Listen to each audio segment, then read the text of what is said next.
Quit being the world's best kept secret. Your time is now. Welcome to the Millionaire Woman Show, where we'll be discussing leadership, business, human potential, inspiring you to live rich from the inside out. Unlock your creativity, stretch out of your comfort zone, break through your barriers, take inspired action, and achieve epic results. Now here's your host, three-time best-selling author, speaker, and certified executive coach, Debra Kasowski.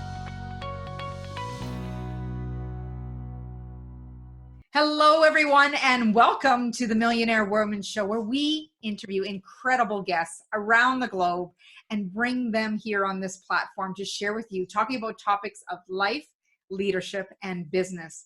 Today, I have Holley Mignosi, who I got to meet at Steve Olsher's New Media Summit in San Diego in September 2019. And did we have some fun? So here's a little bit about Holley. Speaker, storyteller, and body language expert, Holley Mignosi helps speakers and experts increase their influence, impact through the art of hypnotic body language and the neuroscience of storytelling. With a combined 30 years of experience as a celebrity modeling and acting coach, fitness trainer, and public speaking coach, Holley has helped over 250,000 people embody their message with presence, power, and passion. Holley imparts experts with proven charisma skills, storytelling techniques, and uncovering hidden talents, tapping into their signature star power on stage. And her techniques help clients land prestigious speaking gigs, powerful partnerships, and global connections. Holley is the CEO and founder of the Dynamic Dream Life Group, Inc. She holds multiple certifications in mindset, physicality specialties such as neuro-linguistic programming, hypnosis, hypnotic presentation skills, and other long words that sound really cool. So I want to invite you and welcome you to the show, Holley. I am so grateful to have you here today. Thank you so much, Debra. I am so excited to be here. It is an absolute honor. Thank you. Well, I'm going to dive right into the questions because I know we could have had a whole side conversation before we jumped into our conversation. Yeah. And I wanted to talk to you about storytelling primarily and letting people know that, storytelling and presence is really, really a hot topic these days. And I'd love for you to touch on, what is it that makes a story so great? Thank you for that. Yeah, well, my passion, storytelling and body language. And storytelling is so powerful to me, especially in today's online marketing presence where there's so much white noise, where each of us has our own expertise and somebody else does too in the same industry. How do we get our name out there? How do we stand out?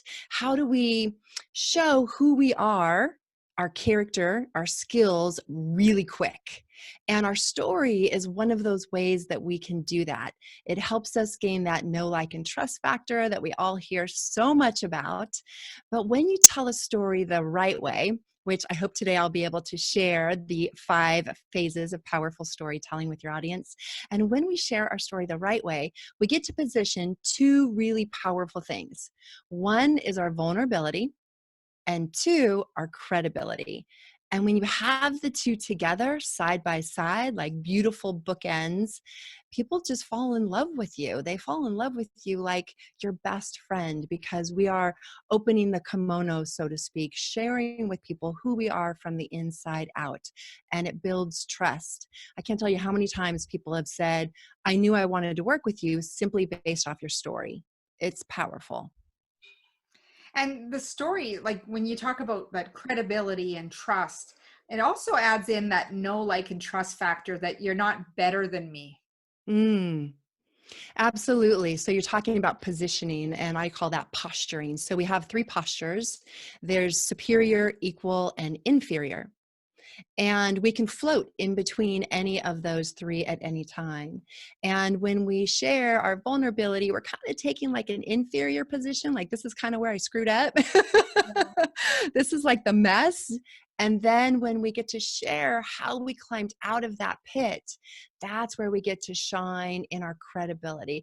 And one of the biggest mistakes that I see speakers or experts or people online making is one of two mistakes. They either tell a story that only shares the vulnerability because they're trying to get that connection, or they tell a story that primarily highlights their credibility. With oftentimes that can sound just like ego and, oh, I'm so great, and that's important too, but we really need to have both.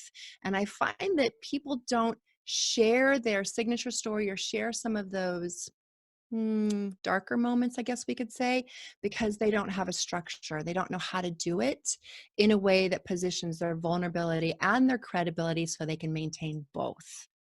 So, in what ways can people share and create that structure to the story and not get lost in the emotion of being vulnerable? Hmm. So the emotion is really important. We don't want to lose all of our emotion for our own story, our own passion, and what we've been through. There's something called mirror neurons, and perhaps you've heard of it, or maybe your listeners have heard of it. But in case anyone hasn't, mirror neurons are the part of our brain that scientists have found. It's a part of our brain that when we watch someone do something, our brain interprets it as we're doing it too. It's what makes athletes so great. They watch someone on the court dribbling a basketball. We were just talking about the Kings before this. They're watching someone dribbling a basketball. They see the throw, and we feel excited as if we're making that shot too.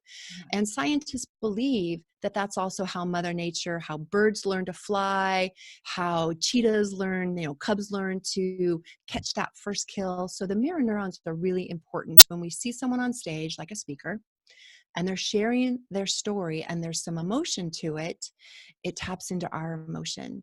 And that's really important because it allows us to feel. And the speakers that allow us to feel, those are the ones we remember. But I think your question is so important because it's how do we make sure we're not falling apart? How do we make sure that we're not crying on stage?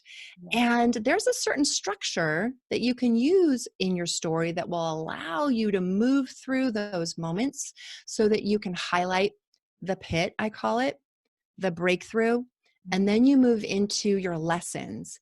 And that shift between moving from the pit to the breakthrough to your lessons allows you to shift from the stories about me to the stories about my breakthrough to now I'm sharing the stories really about you. Right. Here's how you can get out of the pit if you're in the pit right now. Let me tell you how I got out. hmm So, what are some of those steps? Yeah, so I shared a little bit just now. So here's the 5 steps of powerful storytelling, specifically as it relates to your signature story. So if you're listening to this, you may want to grab a pencil and paper. Now would be a great time. So the first one is the call. And the call is that part of your story where you're giving the setup just a little bit of the background, a little bit of this is why this is important to me. So in the call, there could be 2 types of calls. The first type of call is I have a dream. I have this dream that I want to be an entrepreneur and be a millionaire, for example.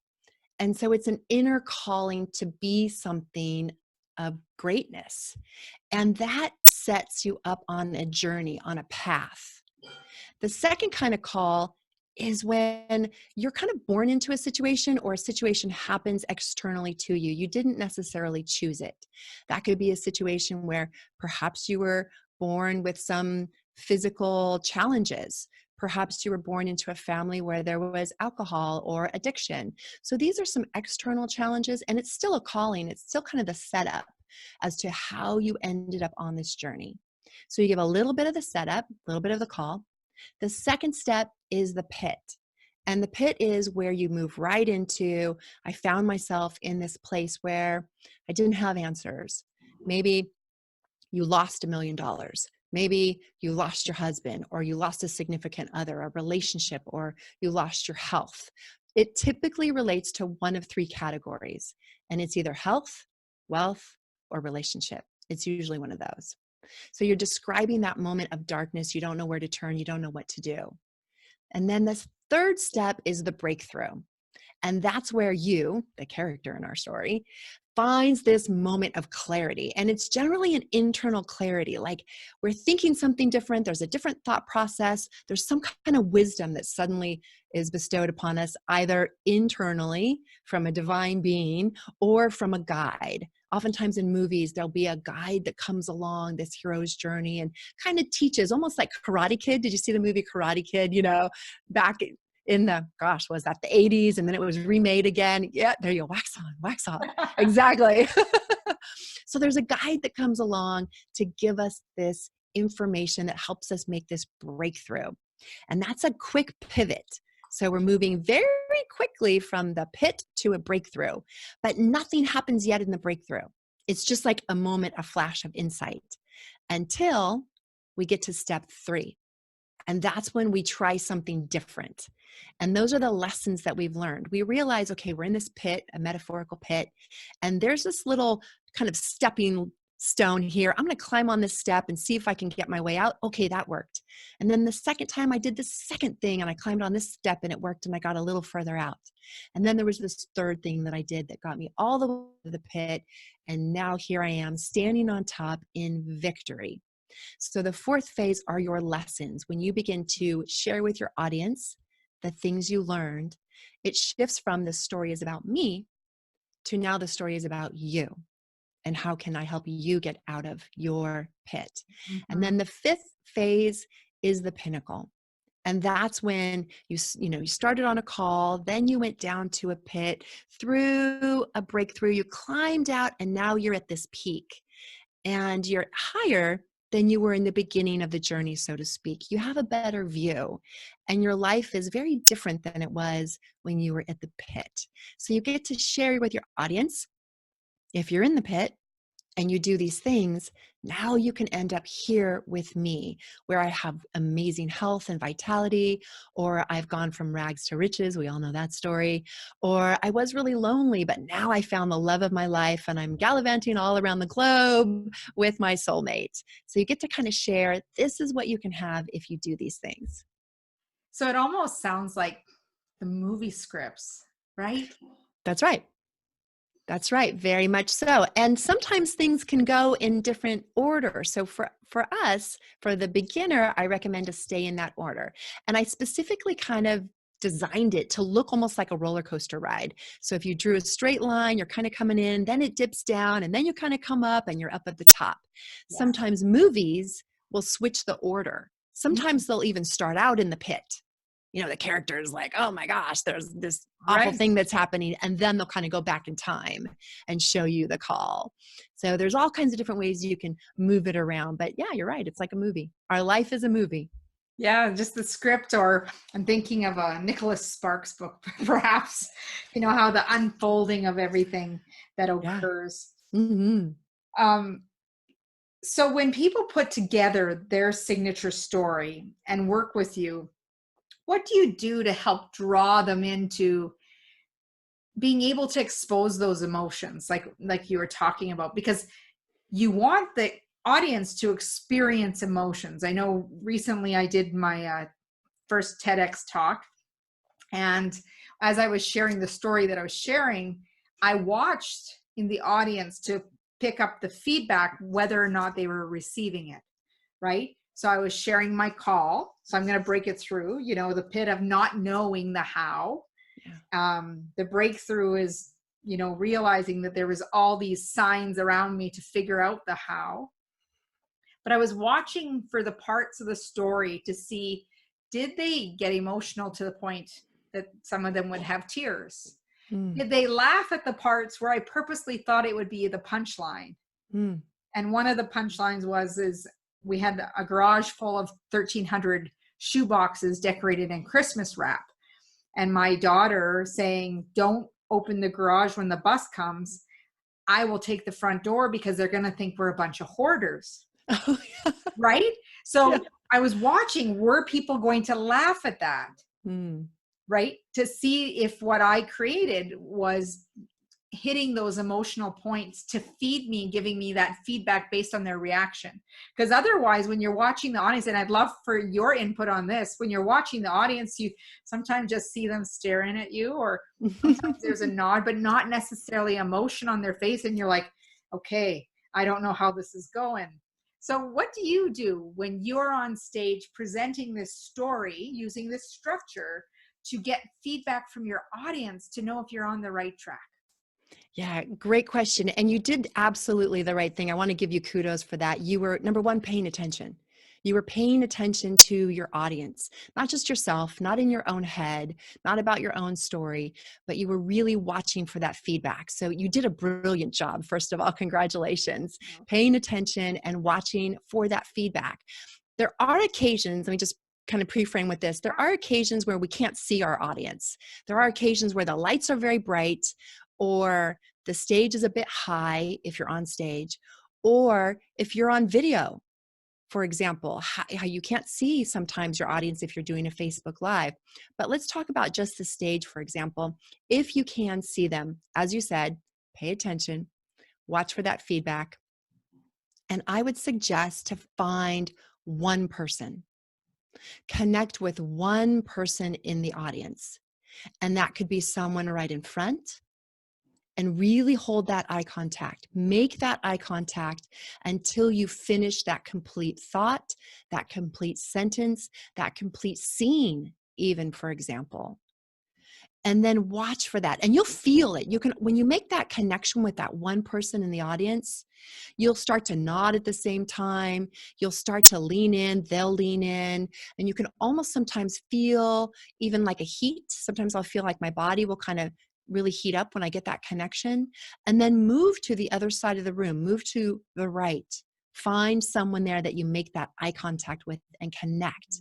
And then move again to the left, and then move as far back as you can into the back rows, so that you're connecting not just with the first 5 people seated up front, but really that your message is getting all the way to the back, the person in the very back of the room. If you can see them, their eyes, if you can connect with them, what this brilliant thing happens where 5 people deep, 10 people deep beyond them will see that you are staring at them, and it will fire that one person's mirror neurons. And then the people sitting next to them, their mirror neurons will get fired. Right. And will have this rippling effect to everyone in the audience. I'll tell you a quick story. I remember I was only about 20, I don't know, maybe 27, 28 years old. I was in Hawaii, and I was at one of my first Tony Robbins events. And something happened where my particular group, they kind of put you in groups of, I don't know, maybe there was about 40 or 50 people in our group. My group got to go to the very front. The very front. And there were, I don't know, 3,000, kind of a smaller group compared to what he does now, but maybe 3,000 or 4,000 people in the audience. And there was a moment for maybe about a 10, 15-minute moment where he kept talking to me, like right to me, and making eye contact. And I think I was maybe like in the second or third row. And everyone next to me kept going, like elbowing me. He's talking to you. He's looking at you. I'm like, I know. But everyone next to me, this really powerful rippling effect. And the truth is, we all can have that impact. We all can have that influence if we just pay attention and give someone else our attention. So what if someone said to you, you know what, my story is not that important. It doesn't have anything that's going to transform anyone. What would you say to them? I would challenge them to really dig deep. And I don't mean dig deep as in to find a challenging moment. Some of the best stories are not the ones where someone fought off a shark, although that's very dramatic and it's very memorable. But how many of us have had that experience? So it's not very relatable. You know, it's not like you can say, if you ever get in a situation where you're with a shark, here's the 3 things I did. Right. So I would encourage that person to realize that what is ordinary to us is extraordinary to somebody else. Yeah. Because oftentimes our audience is finding us when they're in that pit. And that pit, again, could be something very simple, such as being very introverted, overcoming shyness. Yeah. It could be something as simple as depression. Now, not easy, but it's not dramatic, so to speak, that you just couldn't get out of bed for the day. Now, maybe it was a few months or a year, that's much more dramatic, but it could feel that way sometimes to someone. A couple days or weeks could feel like it's a year. So Yes. those moments, even though they're ordinary, the fact that you're sharing them makes it extraordinary. So really look, I mean, and I have clients that have stories of being raped and coming back and being healthy and forgiving that person. Mhm. I have a client who died and came back and Mm. has the memory of what she saw. Wow. And those are pretty extraordinary stories. I have a client that lost her whole life savings, millions of dollars, and earned it all back. And those are pretty extraordinary. And then I have the story of someone who simply had a very devastating breakup. And I think that's very relatable. We've all had times when we Mhm. lost love, and her story is extraordinary. So it really is the full spectrum. And I would say each of us has our own superhero story. And it doesn't have to be a tragic story for people to pay attention to. Correct. Correct. Sometimes the most relatable are the ones that have the most influence because we can all use that in our life. Yeah. Yeah. And when you were saying that, one of the stories that comes to my mind that's not uncommon when you're in a public place, the grocery store, or in the mall, when a child has a temper tantrum. And I can see that anguish of the parent's face, whether it be a mom or a dad. And I would just, sometimes I don't say anything. Sometimes I just smile. And I know they're probably thinking, oh, they're laughing at me. The Mhm. other times I'll just walk up and say, been there. Yeah. Right. And it's just that moment saying, okay, she gets it. Yeah. It's not just me that this happens to, because in that moment you totally feel like, oh my gosh, this is happening to me, not for me in No, any no. way. Right.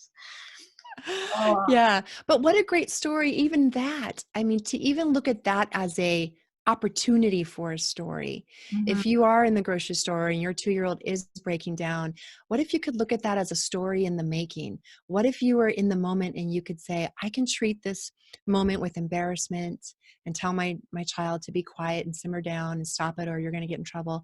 Or I can treat this with absolute love, absolute compassion, and hold them and give them that patience that they need and radiate that love to everyone around me, so it becomes a story that when everyone else sees how I've responded, they can go home and tell their significant other, I saw the most loving moment.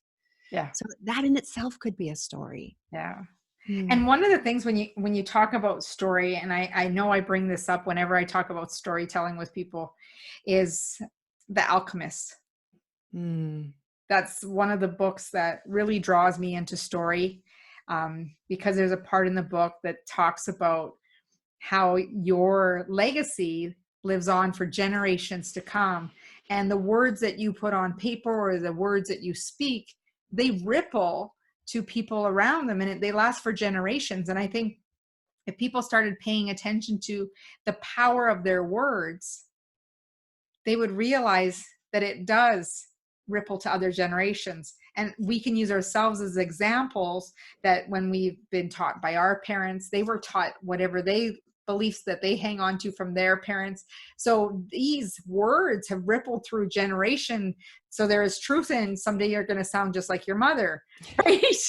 So it's rippled through generations. But not only that, in the books that we read, when I think of Think and Grow Rich, how many generations has that book Hmm. been through? Hmm. Decades, right? Um, and hearing people, even with Robert Kiyosaki's book, even though it's a very still, Rich Dad, Poor Dad, a fairly new book, but it still is impacting generations, different decades, and different groups of people who have still referred to that book as one of their most prized books. Yes, yes. And the generational effect, if I can share, when you share your story, it can go up and down the lineage. And let me explain what I mean by that. When I knew I was going to come out and share my pit story, which is about overcoming addiction, one of my main concerns was I was afraid for my mom and dad to hear it Mm, because I didn't want them to feel like they did anything wrong. I right. didn't want them to feel like they had failed as parents. Mm-hmm. And so one of the things that I did before I knew I was going to be sharing it on podcasts and, online everywhere and in the written form as well, I made sure that I told my parents, this is what I'm going to be sharing with the world. And I want you to know that you are the best parent. I want you to know that this was just my journey. I believe that I was destined to have this experience so that I could share it with others, how to get out of it. Right. The second thing that I did is I made sure that I was sharing it with my daughter, because in my personal story, my hero that helped me quit drugs was my daughter when she was 3 years old. Wow. So I didn't share with her, of course, when she was 3 or 4 or 5, but as she got older, I let her know that she was the one. Because of her, I was able to quit. And I had her come with me. It was probably about last summer to be my photographer. She's 17 years old now. And I had her come with me to an event where I was speaking on stage and I was sharing my story. Now, she knew my story, Yeah. but she'd never seen me deliver it on stage. And I asked her to go back and just take some pictures for me, simple pictures. And I stood there and shared my story. And I shared the moment that when I came home after a weekend of various drugs, and I walked in and I saw my little blonde hair, blue-eyed ball of sunshine sitting there. And she asked me to play with her. And then later, a few minutes later, when I realized that she had gone into my room, and when I walked in, she was sitting in the middle of the floor and she was holding my drugs. She was 3 years old. And that was the moment that I knew that I needed to quit. Mm-hmm. And I shared that on stage. And then after, of course, I followed my story formula and shared some of the lessons and the learnings. Yeah. And there was a moment where she started to walk towards me and she was no longer taking pictures. And she came up to the side and I made eye contact with her and we were kind of winding down the talk. And she came up to me and she just said, she had like tears in her eyes. And she's like, Mom, I know this story, but I've never heard you tell this story. And I'm just so proud of you. And she ran up on stage and hugged me. And we weren't done yet. Like the Oh, talk was still that's happening. Yeah. And I paused and I hugged her. And I mean, it was just such a healing moment for the two of us, for me Mhm. to appreciate her publicly, for her to recognize my vulnerability and my strength and the power of doing it in front of a live audience. Debra, there wasn't a dry eye in the whole place. And Yeah. they were witnessing a deeper level, like a healing in the moment. Mm-hmm. And that night, after we drove home together, she was like, wow. It was almost like she gained more value for herself. I didn't feel like she was in awe of me. Yes. I felt like she was in awe of her own significance, her own importance in my life. And I know that story will stay with her, that moment, for the rest of her life.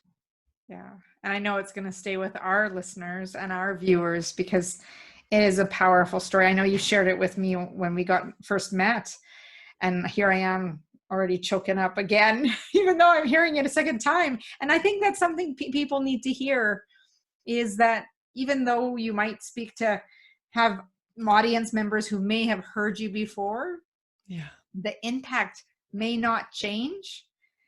It may be that they hear a different part of your story that they didn't hear before, because before they were thinking about what's for dinner and they're looking at their phone or whatnot. And this time, some certain moment was supposed to hit them. Yeah.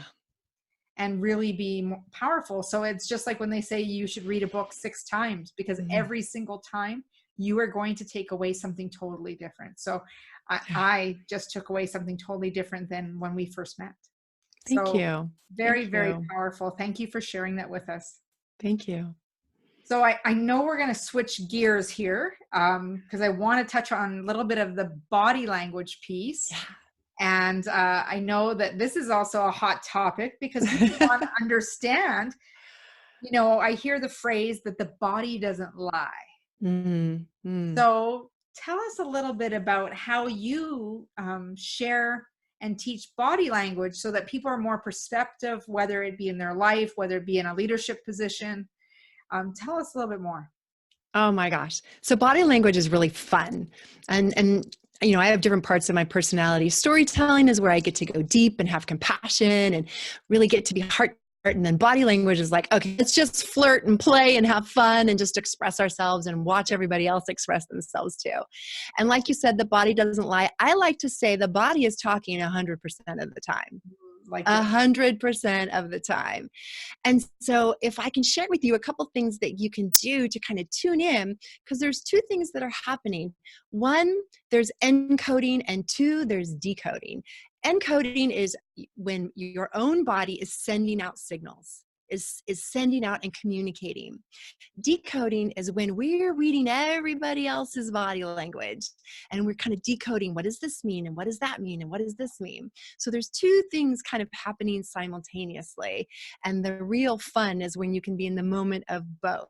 And it's kind of a dance, so to speak. So, oh my gosh, where should we start? There's so many different places we could start. Well, first, let's say this. When we first walk into a room, let's say it's a networking meeting, and you scan the room and you see people, your brain is making snap judgments like that. Mm-hmm. And in some cases, they say it could be 0.3 of a second. You are deciding two things. Your brain is looking at people and you are deciding how attractive they are and how much you trust them. Those two things. And it's totally unconscious. Yeah. You actually can't not do it. You just walk in and you say, oh, I'm kind of drawn to that person. That's an attraction. And then you think, oh, I'm kind of repelled by that person. That's not so much. And it could be because there's something about them you don't trust, or it could be just something, you can't quite put your finger on it.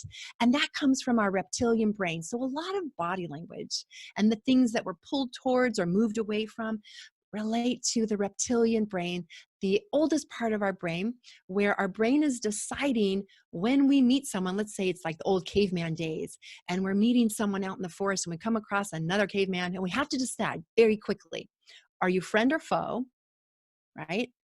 Are we mates, or are you food? It's kind of the F's: friend, foe, that other F, and food. So that's what we're deciding so quickly, and that's really ingrained in us. So we walk into a room. Here's some things that you can do to really show that body language of leadership. So sometimes there's body language of leadership, there's the body language of influence, there's body language of flirting. But to make it really simple, there's certain things that leaders do. Can I share with you some of those things? Absolutely. All right. I'm all leaning in here. Okay, and that's a sign, actually, that leaning in is a positive sign of engagement. So when you were talking about being on stage, for example, and wanting to know if your audience was really with you, if they're leaning in, if we're moving our core, our ventral positioning, our ventral orientation, which is the part of you that's your core, whatever direction that is facing, that is something that you want more of generally. And leaders, we find that they tend to do a couple things that are really specific. One, they take up more space vertically and horizontally. So they tend to stand a little taller, chin maybe a little higher, shoulders back a little further. And if they stand, their legs may be a little bit wider apart versus very narrow and together or crossed. There's this thing you'll kind of see in some of the fashion magazines where actresses will kind of cross their legs as they're standing on the red carpet. So that is more of an inferior position. And a leader will actually take a wider stance because, again, it goes back to our caveman days where we're saying, this is my territory. Yes. You may know someone that when you go into, for example, a networking meeting or something, that their purse in one seat, their coat in another seat, and a book on another seat because they want that space. And they might be claiming it for friends or something like that. So they're in a leadership position. They're saying, I'm going to make sure my tribe is taken care of. And that's one of the things that leaders do. They take care of their tribe. So they're marking out that space, so to speak. Leaders also tend to do something with their eyes. They tend to look more when they're speaking to someone and actually look away a little bit more when they're listening. And we think that that's because obviously they're watching the connection when they're making sure that they're making their point, but perhaps they're scanning the room because they're a leader and they're watching, is everything okay? Maybe they're in a position of security. If you think of a security guard, they're not just watching the people at the door, they're scanning the whole room. So there's different types of leadership or alphaism. Could be the leader of intelligence. You could be a leader of your physicality if you're very strong, leadership of security. So there's different types of leader, but they tend to look more when they're speaking and look less when they're being spoken to. And they're still paying attention. And they're still paying attention. Yes. Yeah. And sometimes parents will do this. You can think of parents kind of like they're going, while they're doing other things. Yes. So that's one of the things. And leaders tend to also, there's kind of a few other things like with leaders, they tend to laugh a little bit less. So it's something that women want to watch out. Sometimes women, when we're in groups and we're connecting, if someone says something funny, we kind of, we all laugh. Yeah. And so leaders tend to laugh a little bit less than those that are in a subordinate position. So that's it's something for women to watch out for. More observant, or what is the reasoning behind that? So laughing is seen as a side of compliance. So if someone says something funny, for example, and they're in a leadership position, then you'll laugh at the joke to make like, okay, I'm on your side, I'm with you, I'm in alignment with you.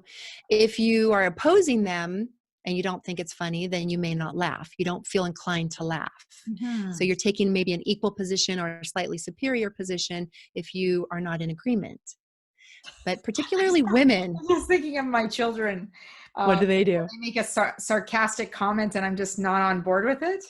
I'm just nodding. They're like, Mom, it is funny. And I'm like, and that, and it could be whether you're in a leadership position or you're a parent, you're listening to your kid. I'm like, I don't see what you're laughing at.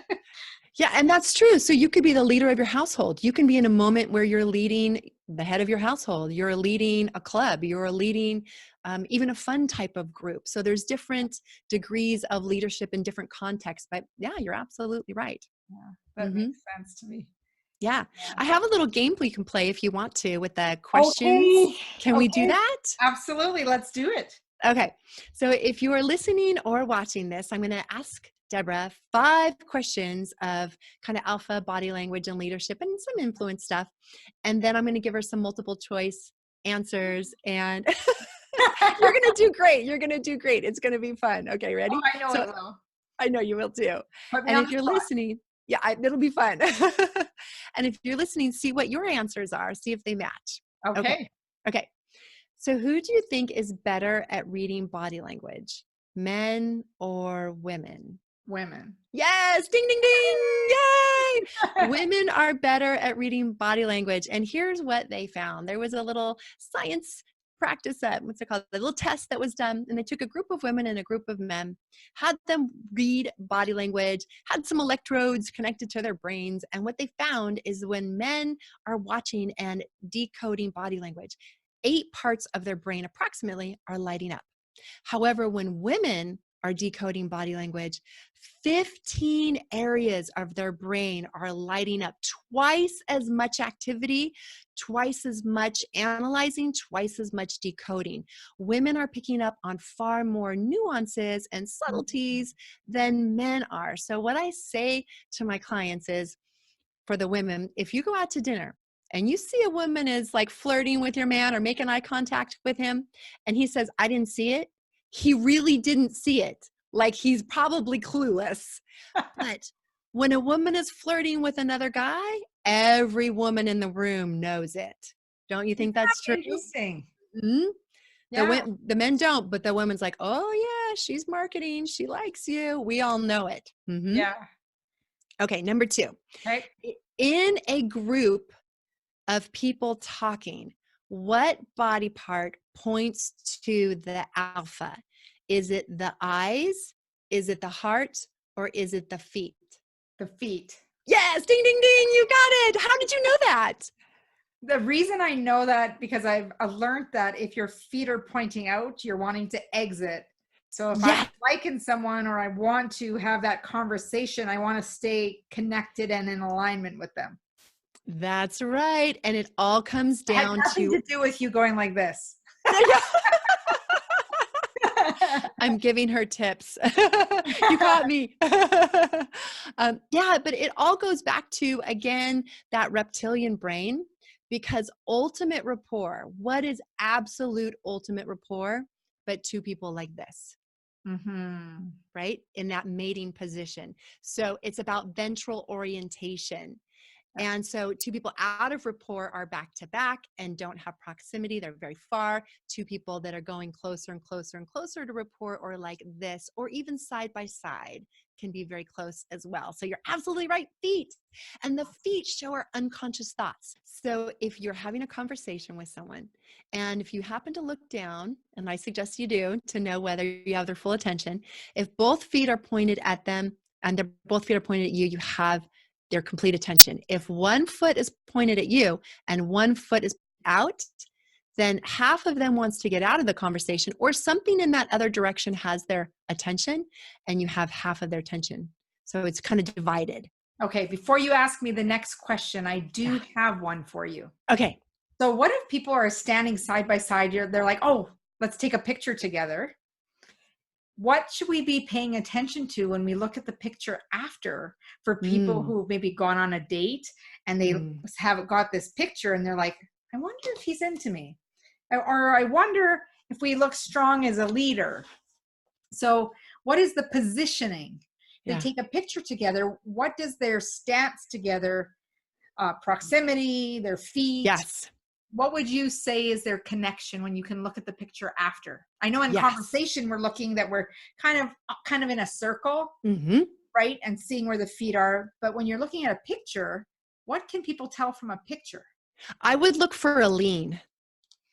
So if someone is leaning in towards someone else or leaning slightly away, I would look for that. That's a proximity. They're closing the gap. They're getting closer to that person, or they're wanting a little more space. Right. I would also look for the heart, like where are they putting their heart, and that ventral orientation, their stomach, what direction are those pointing? Are they facing toward each other? Mm-hmm. Even just a little bit. Even just like the hips or something, just a little bit. Yeah. And then I will also look for the head. So that where you put your head can be an indication of really feeling secure, like like more of an intimate relationship, like, you know, a child and their parent, you know, or two women, for example, that are really close and best friends. They might put their arms around each other and then go head to head. Yeah. So you generally don't put your head on someone that you don't feel really close to. Right. And then, of course, you can look for hands and feet. So, but overall, you want to look for a cluster of moves. So you're looking for several indicators, not just one. So if someone, for example, in the picture is cold, they might have closed body language and they're holding themselves, but they're not really wanting to be closed off. They're just cold. It's cold in the room, but you can't see that in a picture. So I would look for a cluster of body language signals: a head tilt, heart and ventral orientation, proximity, a lean. The lean is the first thing that I look for. And then, of course, feet. Are the feet pointed in? Are the feet pointed out? So that little cluster. So let's say one person is standing with one foot straight in, but the other foot is kind of leaning out. Mm-hmm. And then the person beside them is totally in. What would you say to me if you saw that picture? Do you have this picture? Is this a picture you have in mind? Okay. I think I've seen it. I'm like, I wonder what their connection is really. Yeah. So at that moment, and sometimes people can just be in a moment. So you have to give the grace that in that moment, one person is leaning in and they're really into that moment. They want to press into that person. And at least for that moment, that person has one foot, yeah, I'm into this picture, and one foot, no, I want to go in that other direction. Yeah. So that's just a moment. Remember, pictures are a moment captured in time, right. Just that moment. And I think that's why it's so important to pay attention when you talked about being in current conversation. so that it's more than just a moment. It's a collection of moments that you can tell and pick up on that receptivity Yes. of people over the time of the conversation. And it's really a rapport. You can gain more rapport too if you are in a group and you're speaking to someone about something that you feel is really important, and you really feel like half their attention is going in a different direction.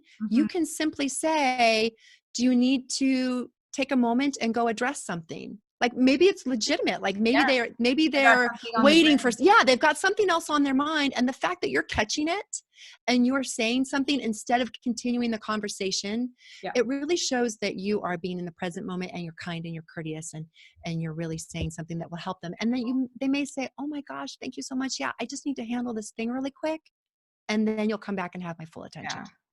Okay, so what do the eyes? Oh no, you've got some more questions for I me. do. What I have a couple tell more. you? But let's go back to your questions. Okay. I won't forget the eyes because I have two fun things for the eyes. So All let's right. make sure we get to that too. Okay. So in a conversation, let's say it's a group of people, what does the alpha influence? Alpha man or woman? Is it the topic of the conversation, the pace of the conversation, like when it ends, when to laugh, or all the above? All of the above. Yeah, that's right. This one I took the cue. Ding, ding, ding. You got it right. All the above. Whoever is the lead in the group, it is natural. It is organic. We can feel it.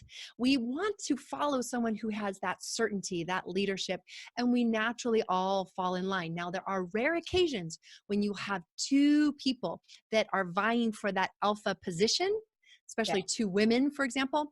And what happens when you have two strong alpha women in a conversation? You will get confrontation. That's when, because they're both jockeying for that position.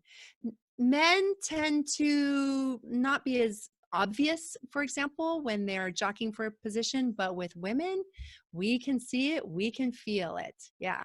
But the alpha will influence all of it. We'll laugh when they laugh, we'll toss our hair, we'll do some kind of thing with our hands. If they're doing it, we'll match and mirror them. Yeah. Okay, number 4. Which of the following statements is true? A woman can have varying degrees of alphaism in different situations, or is she just the alpha all the time? If she's the alpha all the time. Or is it varying degrees? Varying degrees. Ding, ding, ding, you got it right. You're so good at reading my body language. I'm paying attention. Those nods are helpful. That's right. A woman can, more so than men, a woman can have really extreme degrees of alphaism. She may want to be the total alpha at home, has it all taken care of, the way everything should be, what you should eat, when to eat, how the house should be. But at work, she's chill. Or it can be the reverse as well. So we see that more so with women. Okay, number 5. This is one of my favorite ones. Does the modern alpha, man or woman, embrace their faults or hide them? Do they embrace their faults or hide them? They embrace them. That's right. Ding, ding, ding. You got it right. So this is called the pratfall effect. And it's such a really interesting thing.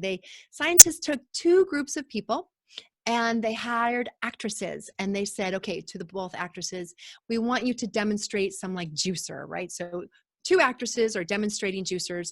One of them, they said, do everything just right. Do it perfectly, make the best juice you can, say all your lines right. And to the second actress, they said, spill the juice, do it kind of wrong, mess things up. And then at the end, they took a report and asked the audience who scored the highest on likability, relatability, and who would you buy from? And would you believe who the audience said they actually preferred? The spillers. That's right. And the reason why is because they said they're more honest, they're more relatable. And we feel like if someone can embrace their own faults, they can probably embrace ours, which I'm going to circle back right now, which is why telling your story, revealing your vulnerability and your credibility is so powerful because you're inducing that pratfall effect where Right. people feel like, gosh, if you can go there, I can go there too. If you can forgive yourself, you can probably have some grace for me as well. Mm-hmm. Yeah.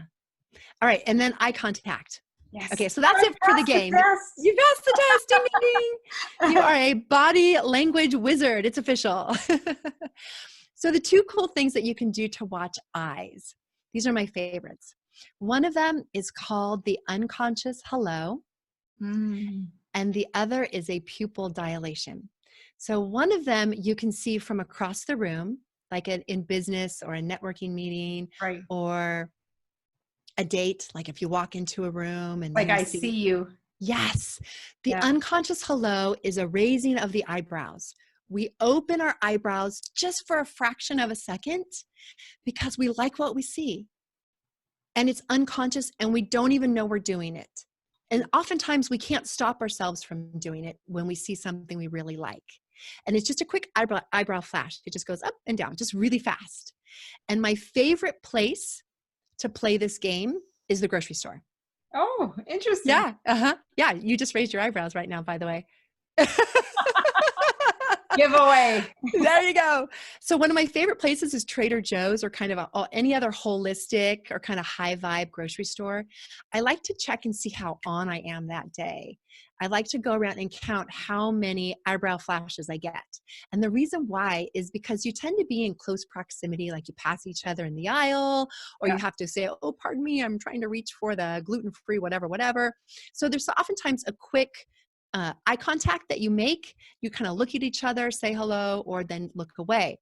So on the days I'm really on, I might get as many as 6 or 7 or 10 eyebrow flashes.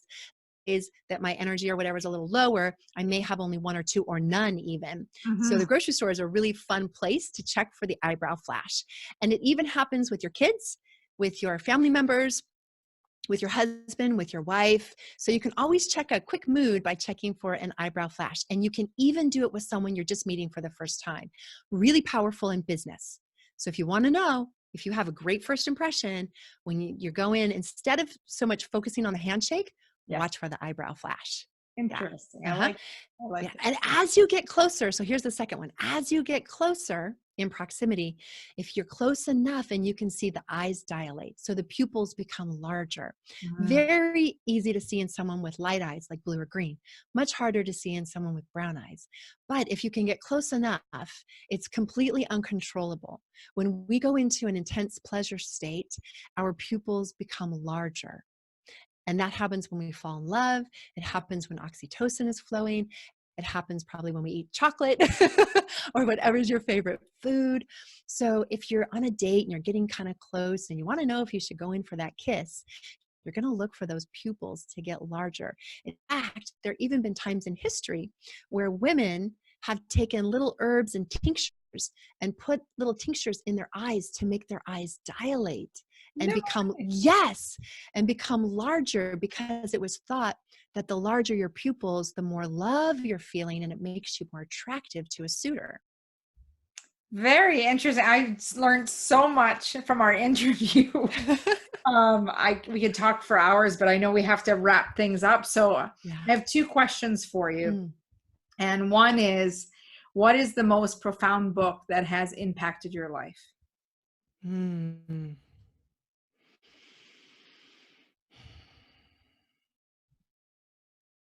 Gosh, there's so many. Oh my goodness. Um, wow. Is it cliche to say the Bible? Is that a little cliche? No. That would be one of them. Yeah. And the reason why is because there are times when I can have a question in my life, need support, and literally just open it up to any page, draw my finger down on a page, and there's the answer. So, time and time again, that happens for me. So that is probably one of the most profound books really in my life. And is there a second question? Yes. What does it mean to you to live rich from the inside out? Hmm. To me, gosh, to me, it means a couple of things. One, to know that my prayers are heard and my desires will be fulfilled. Because desires of the heart, desire means of the Father. So I believe that my desires of my heart are put there from the above. And they will manifest into reality. And that's right. And then the second thing to live richly is to really continue to learn and continue to contribute and give.